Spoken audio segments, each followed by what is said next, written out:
Hola oyentes de Radio Sefarad y bienvenidos nuevamente a Milim, la historia de las diásporas, como siempre de la mano de Alicia Benmergui. ¿Qué tal, Alicia? Muy bien, aquí siguiendo con esta historia de las distintas comunidades que inmigraron acá a la Argentina en un periodo, a pesar de que de esto mucho no estamos hablando en este momento, pero bueno, es un momento donde el imperialismo y también el antisemitismo recorre Europa, y entonces los judíos se escapan por distintas razones y por distintos motivos. Entre otras cosas, los del Imperio Otomano, porque el Imperio Otomano está en un estado de guerra, y después cuando se hace la República Turca también, y entonces buscan refugio, porque verdaderamente la situación era muy dura y muy difícil para ellos. Bueno, antes de empezar, vamos a recordarles a los oyentes que esta historia y muchas más pueden encontrarla en la página web www.milimcultural.com.ar, y si quieren también pueden recibir una vez al mes en su correo electrónico y por supuesto de forma gratuita un boletín sobre historias de la historia judía escribiendo a cultural@arnet.com.ar. Entonces ahora sí vamos a seguir hablando de los primeros judíos que llegaron a Argentina. Hablamos de marroquíes, etcétera, pero hoy ya vamos con la principal emigración sefardí, creo yo, ¿no? Tú me corregirás, que es la que proviene del Imperio Otomano. Sí, los judíos que habitualmente acá se llaman turcos. Acá en la Argentina las cosas fueron muy sencillas. La Argentina acogió una emigración tan grande de diferentes procedencias, no tan grande como Estados Unidos, pero fueron los dos países de América, y yo casi podría decir del mundo, que acogieron a los más grandes grupos migratorios comparados con otros países. Y bueno, yo la vez pasada conté que empecé con los judíos de Marruecos porque fueron los primeros en llegar acá, no lo hicieron como comunidad. Y la segunda parte que nos encontramos, yo conté la historia de estos judíos turcos que vienen del Imperio Otomano, donde la situación, donde es un lugar muy difícil para vivir, donde están siendo bastante perseguidos por las comunidades armenia y griega, que también vivían ahí, donde se los consideraba competidores a los judíos. Así que las cosas para los judíos no eran fáciles ahí en Turquía, y el judío en general lo que buscaba era vivir en paz, ser respetado y donde progresar para que sus familias salieran adelante. Así que bueno, se vienen acá porque han venido anteriormente otros parientes que les dijeron, bueno, no se recogía oro en las calles, como decía un libro, un relato de Sholem Aleichem, de que el nieto de una señora era rey y recogían oro en las calles. Ni fueron reyes ni allá, y acá tampoco. Pero bueno, acá tenían una ventaja estos judíos turcos. El tema del judaísmo, del antiguo ladino, mezclado con palabras turcas, era muy fácil con el tema de relacionarlo con el castellano, que se hablaba acá en Buenos Aires.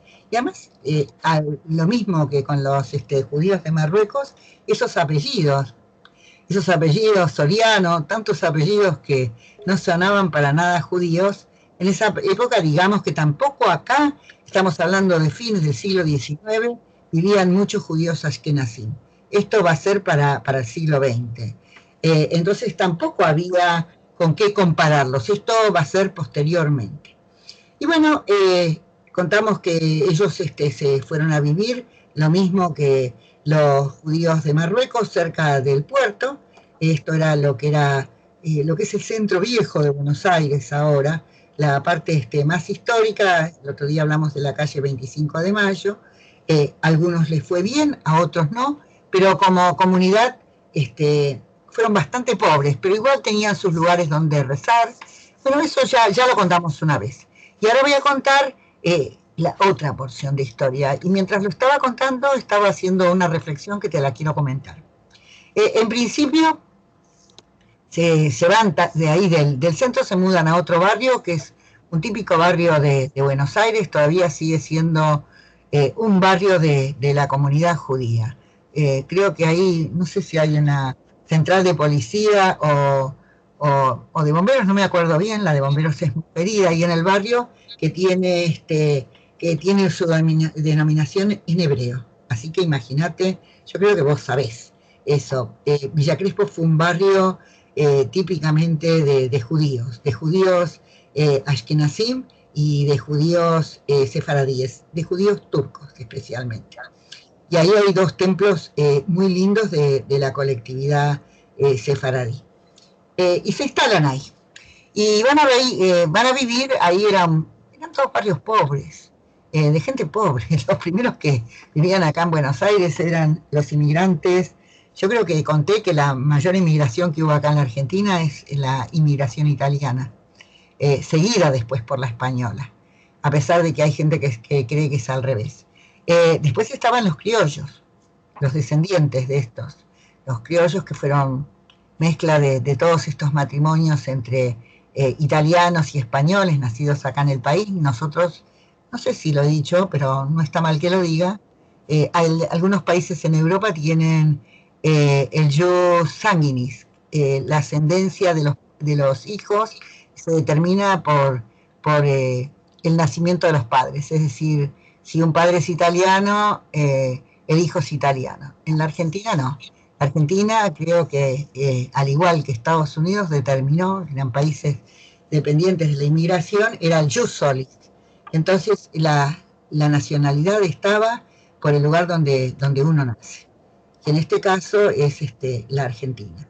Bueno, eran matrimonios entre estos dos grupos, pero también entre los indios. Este es un país, la gente no muchas veces lo dice. Acá hay un montón de gente que tiene la piel más o menos oscura.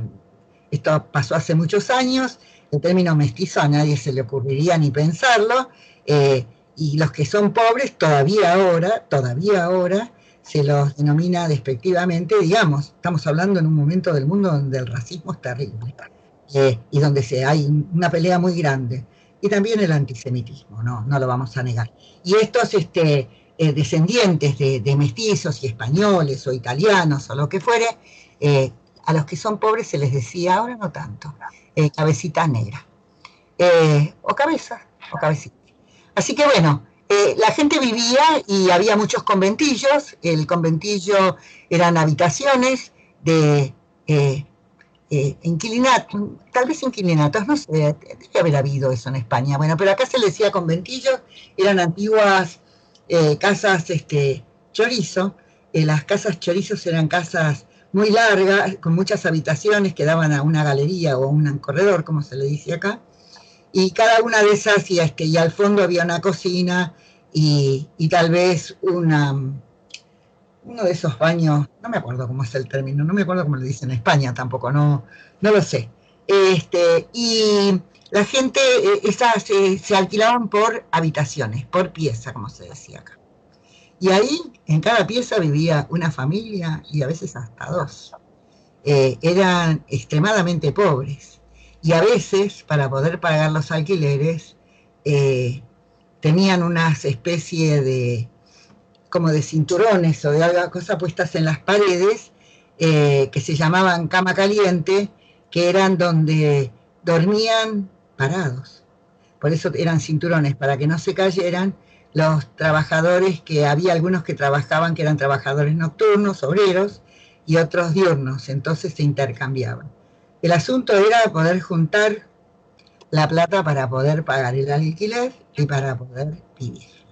O sea que, y en estos conventillos, no sé si lo conté alguna vez, en estos conventillos convivía toda esta gente. Entonces hubo uno de estos judíos que contó, estos judíos turcos, que ahí convivían entre todos y las relaciones eran amistosas. Sí, eran amistosas, eso es verdad.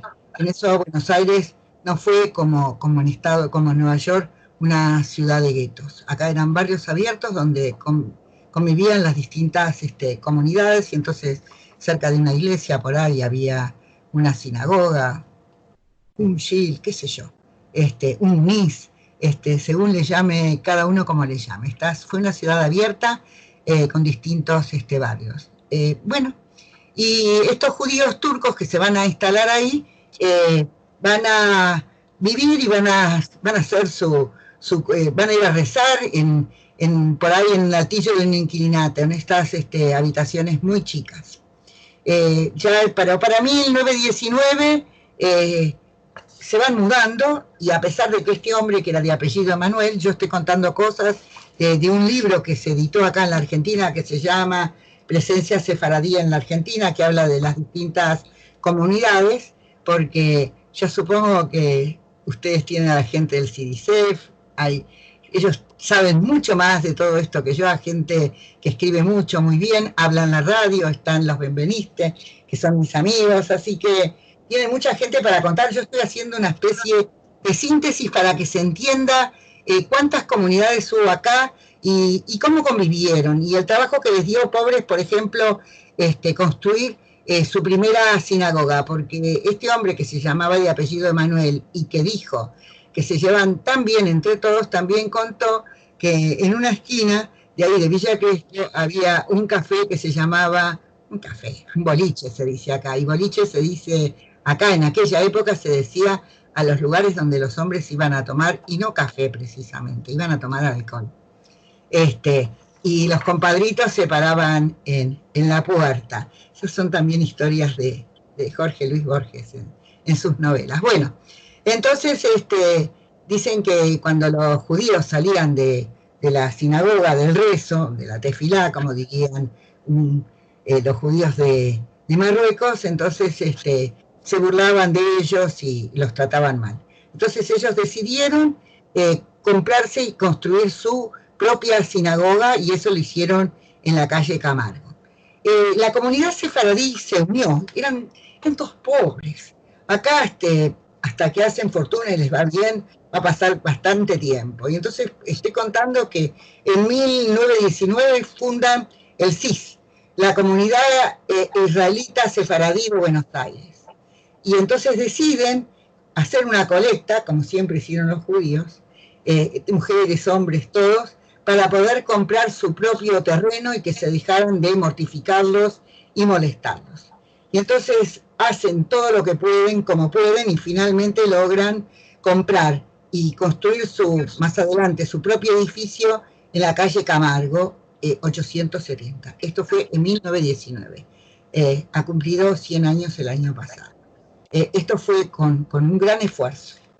Bueno, esta comunidad de Camargo tuvo figuras muy prestigiosas, y cuando hubo acá un seminario de estos que suele organizar el CIDICEF y todo eso, estaba, creo que era el nieto o el bisnieto, no me acuerdo bien, hizo una ponencia del rabino del Rav Shabbatai Yaén, ellos dicen.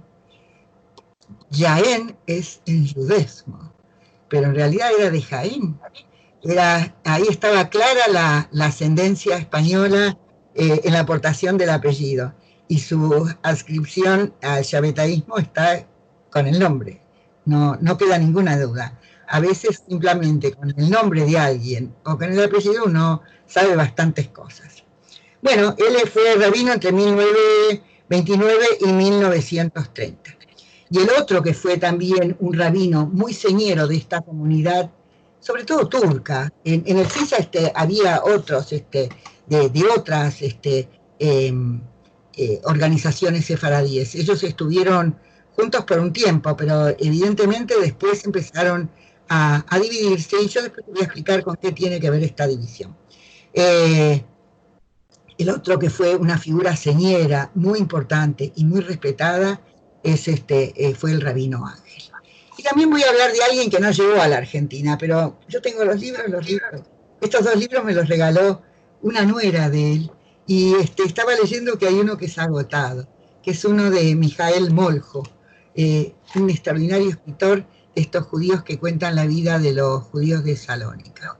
Lo que tengo para decir con respecto a esta comunidad turca, que tuvo distintas características. Una, como bien dijimos antes, tenía que ver con el Imperio Otomano, pero el Imperio Otomano también abarcó lo que era Salónica, hasta que logran independizarse Salónica y pasa a a formar parte de Grecia, cuando Grecia se transforma en un país independiente. Y también en eso estaban después los judíos de Creta y los de Rodas. Y acá pasaron varias cosas. Todos ellos, o gran parte de ellos, tenían una educación proporcionada por la Alianza Israelita Universal. Entonces tenían muy buen nivel de educación y un muy buen nivel cultural. Incluso las mujeres, que también habían sido educadas en realidad no se había hecho divisiones entre ellos. Bueno, después con el tiempo vamos a hablar lo que significó la Alianza Israelita Universal. No sé si ustedes ya lo han hecho, pero muchos rabinos los atacaban, y esto pasó precisamente también en Estambul, porque decían que gracias a eso los judíos dejaban la religión y se transformaban en judíos seculares y finalmente se asimilaban completamente.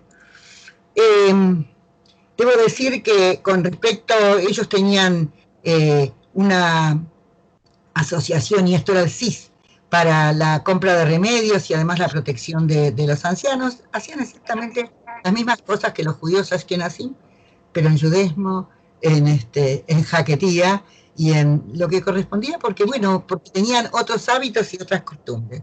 Eran del lugar de donde venían. En 1929 de comprar 1/3 al cementerio de la comunidad alepina, porque fíjate que también después vamos a hablar de eso. Los judíos provenientes son judíos árabes. Hay gente que dice que no hay judíos árabes. ¿Cómo no van a ser? Si vivieron ahí, son muy antiguos. Yo creo que son los más antiguos fuera de los que nunca salieron de Israel.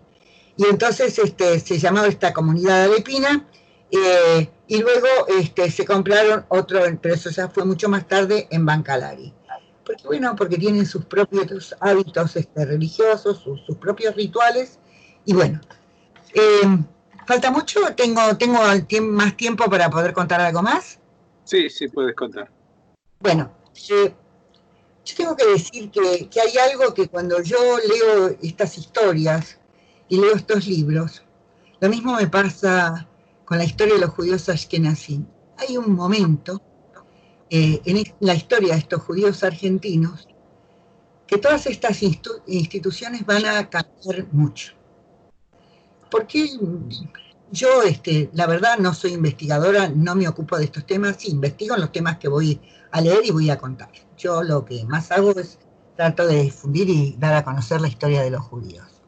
Pero acá pasaron varias cosas en la ciudad de Buenos Aires, y a la Argentina le pasaron varias cosas. La primera que les pasó a los judíos de la Argentina fue una dictadura donde mucha gente tuvo que irse al exterior. Estoy hablando de una dictadura militar. Después fueron 2 atentados muy terribles. Son 2 atentados de los cuales nunca hubo un juicio que nos pueda decir a nosotros quiénes fueron, cómo lo hicieron y por qué lo hicieron. Uno fue en la Embajada de Israel y el otro fue en la AMIA. También hay otra razón económica muy fuerte. En el 2001 la Argentina tuvo una crisis económica brutal, fue terrible. Y mucha gente no tenía ni para comer. Entonces, acá la embajada italiana y la embajada española vio montones de argentinos descendientes de italianos y españoles apelar a la nacionalidad de sus padres y emigraron. Y los judíos que pudieron y quisieron se fueron a Israel, y otros se fueron. Los que no quisieron ir a Israel o Aliá se fueron a Estados Unidos, a Miami, se fueron. Seguramente también habrán habido muchos en España, vos los verás y los conocerás. Y lo cierto es que entre esta mezcla de cuestiones, más otra que tiene que ver con la asimilación, y no solo con la asimilación, sino con... La Argentina no es un país manifiestamente antisemita. Esto hay que decirlo, porque si no, este no es mi tema, no es mi especialidad, pero bueno, en la Argentina no es tan fácil burlarse de los judíos y hacerlo bien en público, porque bueno, en este momento pueden ser juzgados, pero no solo por eso, sino porque, bueno, la Argentina tiene, acá no hubo una discriminación, sí tal vez solapada, pero de ninguna manera abierta, y entonces acá mucha gente importante llegó a altos cargos políticos, estoy hablando de judíos ashkenazim, judíos sefaradim, presidentes de clubes, es un antisemitismo en todo caso soterrado. Una vez una compañera mía, que no es judía y a la que quiero mucho, me dijo, no, en esta facultad, en la facultad de filosofía y letras, y tampoco en la de psicología, no se habla mal de los judíos, queda mal, porque muchísimos historiadores muy importantes son judíos, o eran. Y lo mismo en psicología. Me dijo, no, cuando están los judíos nunca se habla mal. Bueno, y además, yo me llamo Vishnivesky, nadie se va a atrever a decir nada delante mío con el Vishnivesky. En cambio, los Bemergui sí, porque la gente piensa que son italianos, son apellidos italianos. Bueno, lo cierto es que, ¿por qué estoy contando todo esto?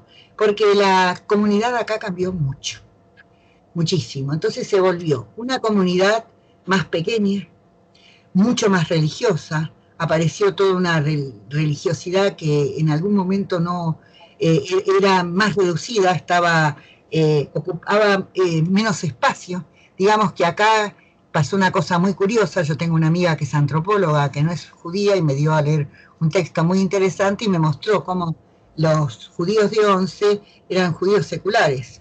Sí, estaba el Gil de Paso, está la AMIA, está un montón de lugares, pero la gente sí iba a las festividades, había un montón de escuelas judías muy importantes, estaba Hebraica, el club por antonomasia, estaba Maccabi, clubes que se fundaron porque acá había antisemitismo, entonces los judíos, si querían jugar al fútbol o al básquet, se crearon sus propias instituciones, y entonces acá vivían judíos seculares.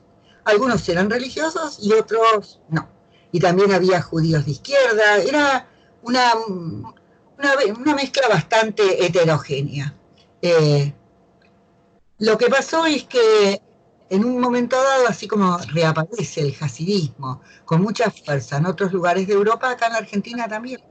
Y lentamente este barrio de Once se fue llenando de distintas yeshivot, con distintos grupos. Cuando la gente dice, bueno, los judíos ortodoxos no son sionistas, yo siempre le digo, cuidado, tengan mucho cuidado de no hacer los que son de afuera, no confundan. En la ortodoxia hay muchos rasgos diferentes, y hay ortodoxos que son muy sionistas y hacen la guerra cuando tienen que ser, y hay otros que no quieren saber nada con Israel, no se puede hablar de algo así. Y bueno, y esto pasó no solo con los judíos ashkenazim, esto pasó también con los judíos sefaradíes y con los judíos en general, los judíos de Marruecos, lo que ellos te dicen en general, que eran que adherían a la religión, pero que fanáticos nunca fueron. Yo lo veía en la familia de mi marido. Sin embargo, lentamente eso fue cambiando, y las instituciones ahora tienen otras características y otros rasgos. Y entonces las asociaciones, por ejemplo el CIDICEF, o el centro que han criado entre Liliana y Marcelo Benveniste, tienen otro carácter, adhieren más a lo cultural, a cosas que tienen que ver con, que también son importantísimas y son como lo que me importa a mí, con la historia de los judíos, con todos los valores judíos, pero no está puesto el acento en la cuestión religiosa. Por supuesto, CIDICEF tiene una sinagoga atrás también, después las festividades y todo lo mismo, la Marcela, todos, esto se sigue conservando, pero no son únicamente, como en otros lugares, solamente instituciones religiosas. Así que bueno, eso era lo que quería contar y decir cómo todo el tiempo las cosas cambian. Eso es la historia. Nunca nada es igual a lo que fue, y además convengamos que cuando la situación económica se pone muy mal, los argentinos emigran. Y no voy a decir solamente los judíos, porque cuando yo era chica a mí me molestaba muchísimo cuando decía, si juegan la Argentina y Israel, vos ¿con quién estás? No, acá fue una cosa muy visible en el 2001, como los que se volvieron italianos y se volvieron españoles, los que eran tan fervorosamente argentinos. Y cuando las cosas se pusieron mal allá, y entonces yo volví en avión y decía, no hay como la patria de uno. Y entonces le tenía que decirle, bueno, ¿por qué te fuiste tan corriendo? No estoy hablando de judíos. Porque ciertas hipocresías siguen existiendo y existirán. Bueno, yo creo que ya ha sido suficiente, ¿no? Sí, yo creo que sí.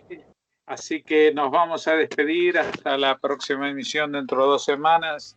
Muchas gracias, Alicia Benmerg, y seguiremos hablando de los judíos de Argentina dentro de este capítulo dedicado al imperialismo y al antisemitismo, especialmente a principios del siglo XX. Muchas gracias por habernos atendido. Bueno, muchas gracias a ustedes y buena suerte.